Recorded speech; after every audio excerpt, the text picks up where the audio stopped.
Es interesante hablar de este tipo de temas porque casi no se hablan en relación a mi especialidad, más bien es un mito, con decirles que algunos pediatras no usan ni siquiera WhatsApp. Entonces con eso ya les estoy diciendo un montón de cosas. Bueno, yo soy el doctor Ricardo Morales, yo soy pediatra, tengo mi consulta en mi centro médico que se llama Pediatría al Día. Hay que entender algunas cosas. Primero que la inteligencia artificial ha pasado de ser de un campo más experimental, de informática, a tener más bien una herramienta médica cotidiana que ya la estamos usando completamente. Ha aumentado, o sea, la evolución ha sido lenta más bien en relación a pediatría, en relación a la medicina de otras especialidades en adultos, por las diferencias fisiológicas en los niños, variabilidad de etapas de desarrollo, ha sido un poquito más difícil los retos, sobre todo éticos que hay que trabajar con los niños pequeños. Sin embargo, sobre todo en la última década, ha habido avances en el análisis de los datos, por ejemplo, procesamiento de imágenes, reconocimiento de patrones, y que nos ha permitido desarrollar unos sistemas bien capaces de asistir con el diagnóstico, monitorizar y organizar sobre todo el trabajo pediátrico. La inteligencia artificial actualmente no se limita solo a los laboratorios, también se encuentra en hospitales, se encuentran en dispositivos de monitoreo, en plataformas de atención. El valor es importante, pero no es el hecho de reemplazar al pediatra o reemplazar al médico, sino es ampliar la capacidad de análisis. También anticiparnos a riesgos,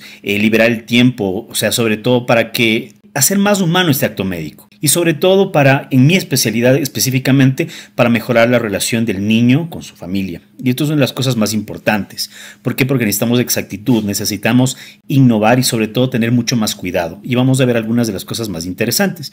Primero voy a dividido en dos partes.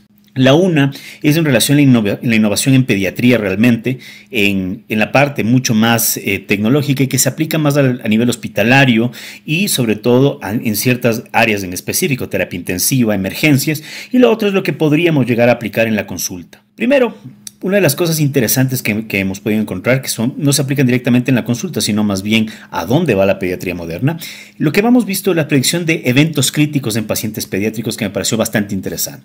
En hospitales pediátricos se está desarrollando sistemas donde se aprenden las historias clínicas y los signos vitales para anticiparse a historiales clínicos, sobre todo para anticiparse a situaciones graves. Por ejemplo, detectar, por ejemplo, patrones que indiquen que el niño está, por ejemplo, a entrar en un shock o requerir ventilación.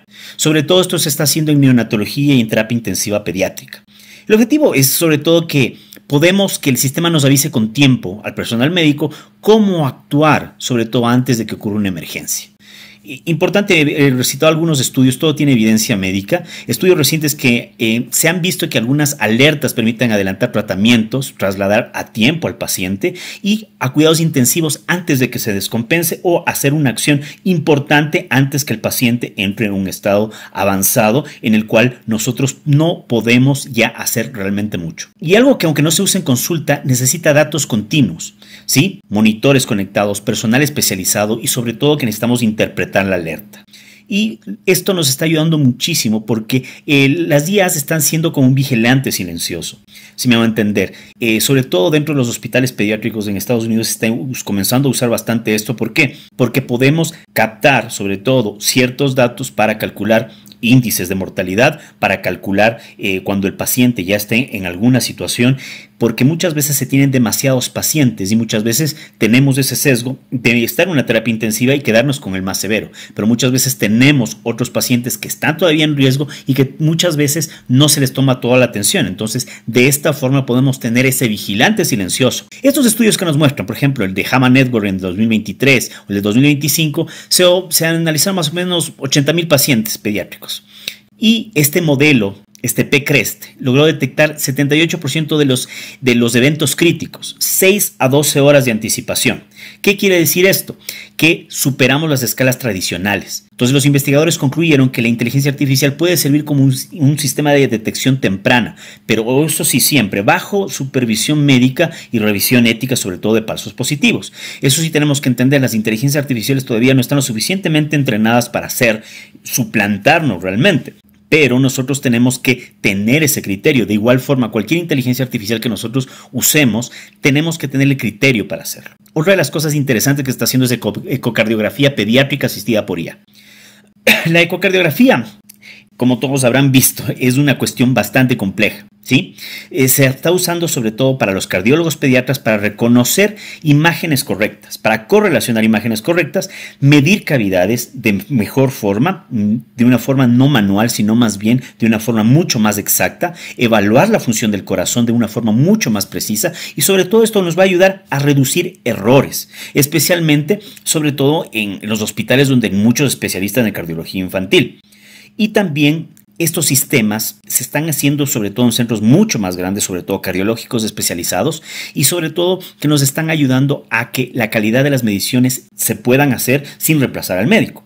Lo cual, por ejemplo, en centros grandes cardiológicos donde se tiene un gran volumen de pacientes, donde las diferencias son mínimas y donde se tiene esta necesidad de estar haciendo ecocardios a cada rato, muchas veces como es operador dependiente, el médico puede llegar a tener fatiga, puede llegar a hacer errores cuando hay demasiado volumen. Entonces, ¿qué es lo que hace? La inteligencia artificial mantiene las mediciones de una forma exacta sin que sean manuales. Entonces, por ejemplo, este que vemos en Radiology Natural Digital Medicine, de 2022 a 2024 se reportaron los modelos de análisis de ecocardio y se vio que se reducían 40% más o menos el tiempo de informe y mejoraban a los especialistas más de un 20% en concordancia. Muchas veces esto sucedía, como les decía, por falsos positivos que tenían algunos de los cardiólogos por el extenso volumen y los horarios que no eran acordes a ellos. Entonces los estudios también destacaron que siempre es importante entrenar sin mover los datos del hospital. Entonces permitió mejorar la precisión sin comprometer también la privacidad de los pacientes. Eso también se va marcando en relación a esto. Y es muy importante también en relación a otros hitos, por ejemplo, que estamos viendo actualmente mucho en la parte pediátrica, el autismo. Entonces estamos teniendo una detección temprana de autismo mediante video y conducta. Esto es bastante interesante porque hay equipos que están entrenando sistemas de análisis de videos, sobre todo con niños pequeños, videos cortos, sobre todo cuando se ven algunas situaciones en relación a el neurodesarrollo. Entonces observan los gestos, ven cómo está jugando el niño, las reacciones emocionales y van comparando con una serie de registros impresionante y si detecta ciertos patrones marca un riesgo alto para que el pediatra pueda hacerlo. Actualmente se tiene en pediatría en un screening que se llama el MATCH, que es en relación a la Academia Americana de Pediatría, donde en control normal nosotros podemos hacer una identificación temprana, no diagnóstico, ojo, de riesgo de autismo, para que tenga una intervención temprana. Entonces, estos estudios que vieron que más o menos entre el 80 a 84% pueden llegar a tener de precisión para diferenciar niños que tienen autismo frente a los controles. Esto fue bastante interesante. Y también que obviamente esto no sustituye la evaluación clínica, pero puede ayudarnos como cierto criterio. De esta forma están tratando de desarrollar algunos parámetros para ver, por ejemplo, cuando tenemos niños que, por ejemplo, tienen un diagnóstico un poco más complejo o que tienen algunas otras situaciones y es no para diagnóstico, sino para identificación temprana de sospecha. Y esto en algún momento puede ayudarnos como una herramienta complementaria a las evaluaciones o a los tests como el MATCH. Aquí tenemos otra cosa interesante que son los asistentes de preconsulta hospitalaria. Muchas veces quien ha estado en Estados Unidos, las emergencias no funcionan igual que acá. Aquí tienes una enfermera, tienes que llenar algunas formas, te toman ahí mismo los exámenes y hacen una preconsulta inmediata. Sobre todo, ahorita estos estudios que se hicieron en Asia y se hicieron en Europa. Entonces, ¿qué es lo que pasa? Lo que hace es un chatbot donde pregunta ciertos síntomas, antecedentes, cuadros, signos de alarma y esta información genera un resumen para el pediatra sabiendo el motivo principal. Es como que te hace una pequeña anamnesis y te da los datos importantes. Entonces, lo que hace es dar contexto, dar alertas importantes y lo que hace que en una emergencia donde tienes un montón de gente, donde tienes un hospital que está abarrotado de gente, no tengas esa sobrecarga en el personal de admisión, lo cual te puede reducir el espacio y puedes hacer que disminuyan los tiempos de espera en la emergencia, tengas ciertos parámetros un poquito mejores para que el médico pueda ya atender más rápidamente a los pacientes, porque ustedes verán que en algunas de las emergencias los tiempos de espera se pueden llegar hasta 4 o 6 horas, dependiendo del tipo de emergencia obviamente, pero puede reducir el tiempo de espera de 21 minutos a 9 minutos y sobre todo con un error administrativo del 35% menos. Entonces, es importante, sobre todo en la parte organizacional, en relación a los flujos ambulatorios de consulta externa, los flujos de emergencia, que se ha visto mucho esto. ¿Para qué? para que se pueda disminuir el tiempo en el cual se puedan hacer y se puedan atender un poco más de pacientes o se pueda distribuir de mejor forma las emergencias hacia los lugares donde se necesita. Esto es súper interesante porque esto sí es importantísimo en la parte de los sistemas de salud. Si los sistemas de salud comienzan a descongestionarse, esto mejoraría en cierta forma que todo vaya fluyendo de mayor forma para el resto del hospital. Y esto es súper interesante. Y a la par de esto, el flujo hospitalario y la predicción de camas pediátricos. Eso también es muy interesante porque utilizan modelos de IA que predicen cuántos niños van a internarse, o sea, cuáles tienen criterios de ingreso dependiendo de cómo están en la emergencia. Entonces, ven cómo están esto según la época del año, la circulación de los virus, si es que hay mayor identificación de ciertos virus, influenza, virus sincicial respiratorio y los brotes locales. Entonces, hace una correlación. Se puede ver si hay necesidad, si hay una perspectiva o hay una progresión en la cual nosotros podemos ver que haya la necesidad de tener camas extra o haya la necesidad de contratar más personal para terapia intensiva, para la parte respiratoria, para la parte cardiológica. Entonces, sobre todo, esto mejora la eficiencia hospitalaria en alta demanda, por ejemplo, cuando están en picos de virus de influenza, virus sincicial respiratorio, COVID-19, permitiendo respuestas más rápidas, sobre todo al gasto hospitalario. Esto vino realmente de un estudio que se preguntó realmente qué pasaba, pues, una experiencia que tuvieron en el COVID-19. Entonces, estos modelos de predicción lo que hicieron es reducir en estos dos estudios, en el uno redujeron hasta el 25% de los tiempos de ocupación de camas, porque ya sabías que iba a tener este tipo de situaciones, y también destacaron que los sistemas funcionan mejor cuando por ejemplo, cuando estamos en relación a todo el contexto, los brotes, cómo está la consulta externa en el hospital, cómo se está desarrollando la emergencia, etcétera. Estas variables y los datos epidemiológicos semanales mejoran la precisión de esto. Entonces, es tener un hospital que tenga el contexto de todo lo que está pasando epidemiológicamente a su alrededor, y esto es muy importante. Entonces, de esta forma se puede descongestionar un sistema de salud de forma mucho más efectiva. Y estas son de las cosas más importantes. Sobre todo entender que las IAs no tienen que necesariamente diagnosticarnos, sino más bien permitirnos tener un sistema de salud más eficiente, tener una consulta más eficiente, tener también un sistema en el cual nosotros podamos atender más rápidamente a nuestros pacientes, sobre todo los más críticos, y sobre todo también hacer que nuestras consultas médicas sean más eficientes. ¿Qué es lo que suelen hacer? Otra de las cosas interesantes, algunos consultorios usan herramientas digitales en donde los padres comienzan a completar antes de la cita ciertos datos. Por ejemplo, si es que tú ya tomas la cita y es primera vez, comienzan a poner todos los datos de filiación, comienzan a poner los antecedentes. Muchas veces cuando van por primera vez a un médico, te da la enfermera o vas al odontólogo o vas en algún lado, te hace que llenes todos los antecedentes. Esto ya está previamente ya cargado antes de que tú tengas la consulta, y llegas a la consulta y cuando ya tengas la admisión ya el médico ya disminuye el tiempo de esas interrogantes y simplemente lo que va haciendo es una repreguntas en relación a esto. Entonces ahorra tiempo, evita datos que se olviden los datos importantes, porque a veces tú le puedes preguntar, ¿y tiene esto? ¿Y alguna otra enfermedad? Me dijo que tiene esto. La típica que muchos pacientes dicen, no, es que yo no tenía hipertensión, es que no tenía esto, no tenía lo otro, es que no lo operaron de esto. Es una de las cosas que suele suceder no solo en la consulta pediátrica, sino mucho más en la consulta de adultos. Entonces, en la práctica se puede hacer un formulario digital conectado al sistema de agendas y se puede adelantar muchas partes de la historia clínica. Y se hicieron algunos estudios, incluso desde 2021, donde se vio el sistema de preconsulta hecho con IA. Entonces, logró que tengan más o menos 87% entre los síntomas recogidos. O sea, ayudó a que tenga concordancia y el médico pueda mantener, o sea, haciendo la pregunta ahí mismo, puede la IA hacer unas preguntas lo suficiente y de una forma muy propia, en la cual puede ayudar a que los tiempos de consulta se disminuyan. Entonces se redujo el tiempo de una historia clínica de 12 minutos en el segundo estudio a 7 minutos, sin pérdida de información relevante. Entonces, esto nos puede ayudar a que nosotros mantengamos la información de nuestra historia clínica, pero además de mantener la información de nuestra historia clínica, que esta información sea lo más relevante posible. Otra cuestión bastante interesante son las alertas de riesgo clínico en la consulta. Hay algunos modelos que tienen ya datos básicos de edad, la temperatura, la saturación de oxígeno, signos vitales, ¿no? Entonces, esto también se opera mucho más en la emergencia, donde tú ves si es que un paciente está desaturando, un paciente está con una taquicardia o está hipotenso, alguna de esas cosas, puedes ya tener una perspectiva si es que ya está un niño necesita observación o necesita ingreso. No es que tomas la decisión con la inteligencia artificial, sino que te da una alerta del paciente que probablemente se puede estar descompensando y obviamente que los casos se puedan ver. Igual se hizo en la emergencia, incluso en consultas donde se tiene observación o en centros médicos donde se tiene hospital del día o emergencia pequeña, en los cuales se puede ver estas muestras realmente síntomas vitales, a ver si es que hay riesgo de ingreso, si hay riesgo de que el paciente se esté deteriorando en relación al monitor, por ejemplo. Conectas del monitor, te recoge todos los datos y te puede dar una alerta de que este paciente podríamos tener. Te calcula datos, te calcula escalas pediátricas, escalas de mortalidad, escalas de, según la patología que tengas, en relación a esto, frecuencia respiratoria, te ve todo eso, la saturación, etc. Entonces, esto es muy importante, sino también esto también lo va comparando con los datos reales y en relación al diagnóstico inicial que tuvo.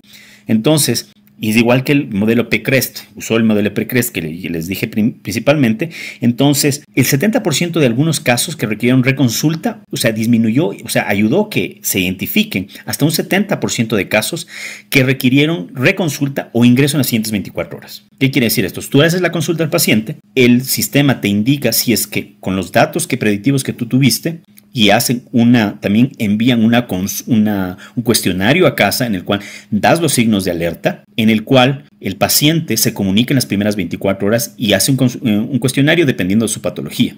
Entonces, al ver estas alertas, el paciente hace una reconsulta, entonces el paciente no se complica, no viene hecho pedazos a la emergencia y también puedes tener un ingreso temprano sin complicaciones, sin que necesite una terapia intensiva o un cuidado intermedio. Entonces, esto redujo muchísimo. Entonces, esto es súper importante porque es el seguimiento. Nosotros los pediatras estamos mucho más acostumbrados a que nos llamen a cada rato las mamás, pero en cuestión de adultos también ha funcionado muy bien porque los adultos no llaman, no dicen nada menos que estén hechos pedazos.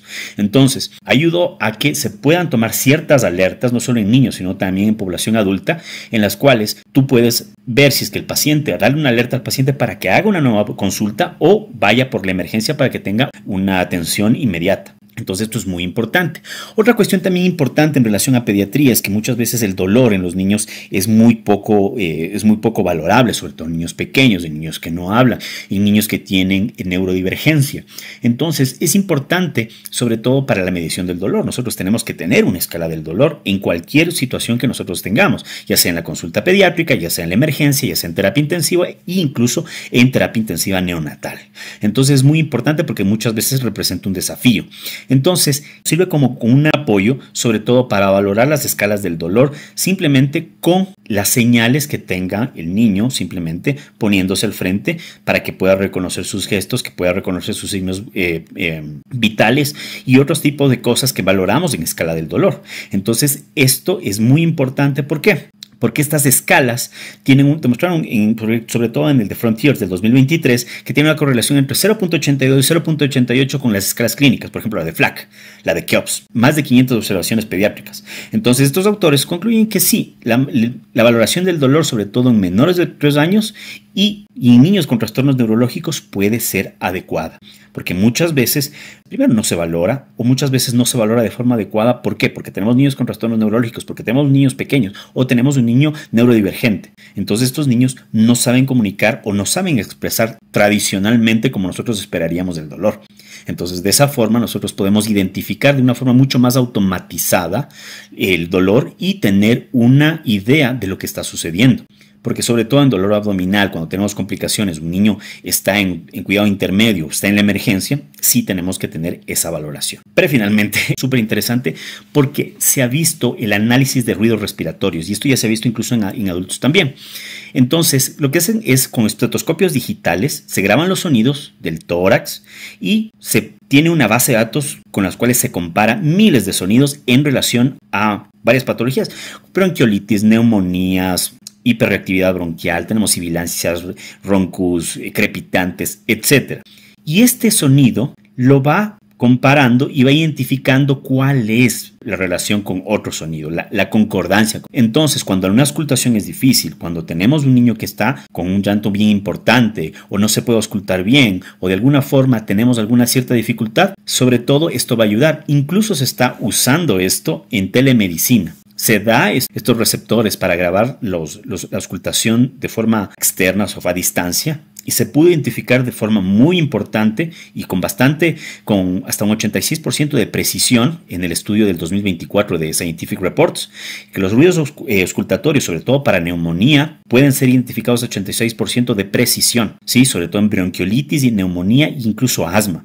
Entonces, ¿qué es lo que pasa? Que esto nos está ayudando como una utilidad diagnóstica, como apoyo, y sobre todo sigue siendo, obviamente, quien interpreta todo el contexto clínico, el médico. Pero de alguna forma nosotros podemos ayudarnos incluso a grabar los sonidos, compararlo con la base de datos, pero también el médico puede auscultar a distancia y eso también es una cuestión bastante interesante. Y finalmente la organización de agenda y predicción de tiempos de espera. Esto es muy importante y es una de las cosas que se está haciendo. No solo para lo que se usa muchísimo ahorita la IA, dictado de historias clínicas, nosotros tenemos la entrevista con el paciente, tenemos la anamnesis, seguimos hablando. Y la inteligencia artificial comienza a tomar los datos más relevantes y te escribe la historia clínica, simplemente con la conversación que tú estás teniendo. Y esto es muy interesante. Además de eso, se usa ya para calcular cuánto tardará el paciente según el motivo de la cita, la puntualidad de las familias y la hora del día en relación al tráfico. Muchos están haciéndolo. Entonces, ¿qué es lo que hace? Si es que vemos alguna de estas cosas, reorganiza los turnos y hace que se puedan adelantar o retrasar o avisa oportunamente al médico para que pueda tomar alguna de estas situaciones y poder reagendar incluso cuando hay cierres de vías o alguna de estas cosas que se ha visto sobre todo en algunos de los estudios que han hecho. Entonces, ¿qué es lo que hace? Mejora la experiencia del paciente, la calificación de los hospitales ha mejorado porque no se les tiene tanto tiempo de espera.